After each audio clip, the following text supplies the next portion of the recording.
एक बार एक गांव में एक साधु रहता था। सारा दिन राम राम जपता रहता और ढोलकी बजाकर कीर्तन करता रहता। उसकी कुटिया के पास जिस व्यक्ति का घर था वह उससे बहुत परेशान था। एक दिन वह व्यक्ति गुस्से में उस साधु की कुटिया में चला गया और कहने लगा कि तुम क्या दिन रात राम राम रटते रहते हो। तुम्हें तो कोई काम धंधा है नहीं, हमें तो कमाने जाना पड़ता है। तुम्हारी ढोलकी की आवाज़ से मैं सो नहीं पाता। साधु कहने लगा तुम भी मेरे साथ राम राम जप के देखो, तब तुम्हें पता चलेगा कि कितना आनंद आता है। उस व्यक्ति ने थोड़ा खींचकर कहा, अगर मैं तुम्हारे साथ राम राम जपता हूँ तो क्या तुम्हारा राम मुझे खाने के लिए भोजन देगा। साधु कहने लगा कि मुझे तो राम नाम की लगन लगी है। मुझे तो राम जी की कृपा से हर रोज भोजन मिल ही जाता है। तुम भी राम राम जप के देख तो लो, मुझे भरोसा है कि भगवान तुम्हें खाने को जरूर देंगे। वह आदमी उस साधु को चुनौती देता है कि मैं तुम्हारे साथ आज राम राम का भजन करता हूँ।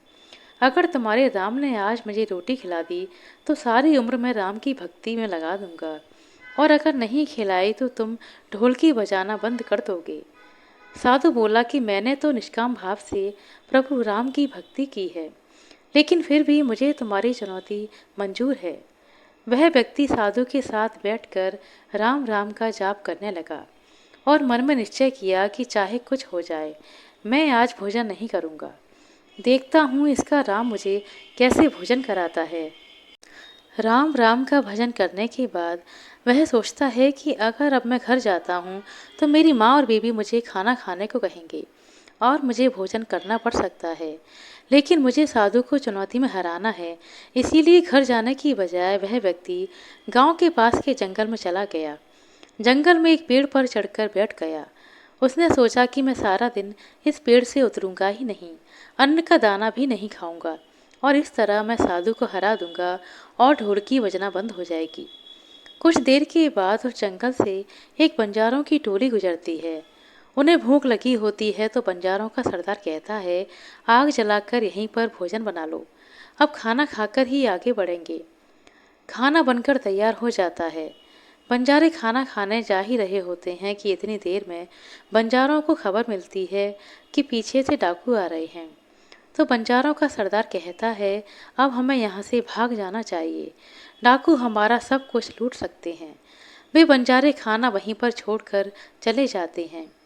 वह आदमी पेड़ पर चढ़ा चढ़ा सब कुछ देख रहा था।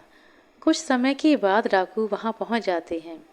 भोजन को देखकर डाकू कहते हैं, खुशबू तो बहुत अच्छी आ रही है, लेकिन यह भोजन किसने बनाया, और बनाया तो फिर खाया क्यों नहीं। कहीं किसी की चाल तो नहीं है हमें फंसाने की। हो सकता है कि इस भोजन में जहर मिला हो। उसी समय डाकुओं के सरदार की नज़र पेड़ पर चढ़े उस व्यक्ति पर पड़ी।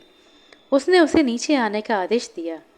डाकू उस व्यक्ति से पूछने लगे, हमें मारने के लिए क्या यह भोजन तुमने बनाया है। वह बेचारा व्यक्ति मिन्नतें करता रहा कि मैंने भोजन नहीं बनाया और इसमें जहर भी नहीं है। यह भोजन बंजारों ने बनाया है, लेकिन आपके आने की खबर सुनकर वे बंजारे यहाँ से भाग गए हैं। लेकिन डाकुओं के आगे उसकी एक नहीं चली। डाकुओं ने कहा, अब तुम्हें यह भोजन खाकर दिखाना पड़ेगा, क्योंकि हमें लगता है कि तुमने यह भोजन बनाया है और तुमने इसमें जहर भी मिलाया है। अब तुम ही सबसे पहले यह भोजन खाओगे। डाकू जिद पर अड़े रहते हैं कि तुम भोजन खाओगे, लेकिन वह व्यक्ति जिद करता है कि मैं यह भोजन नहीं खाऊंगा, किसी भी कीमत पर नहीं खाऊंगा। डाकुओं का शक और भी गहरा हो जाता है।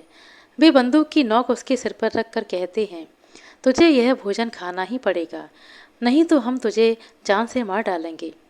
वह व्यक्ति भोजन करते समय साधु को याद करता है और उसकी आंखों से आंसू बहने लगते हैं।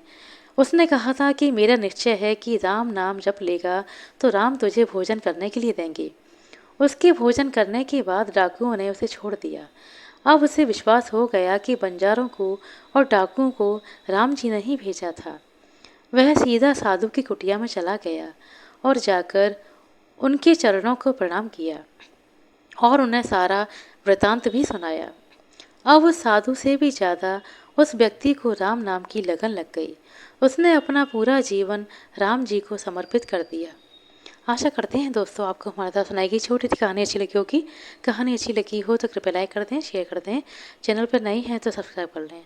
अपना कीमती समय देने के लिए बहुत बहुत धन्यवाद। मिलते हैं अगले वीडियो में, तब तक के लिए नमस्कार।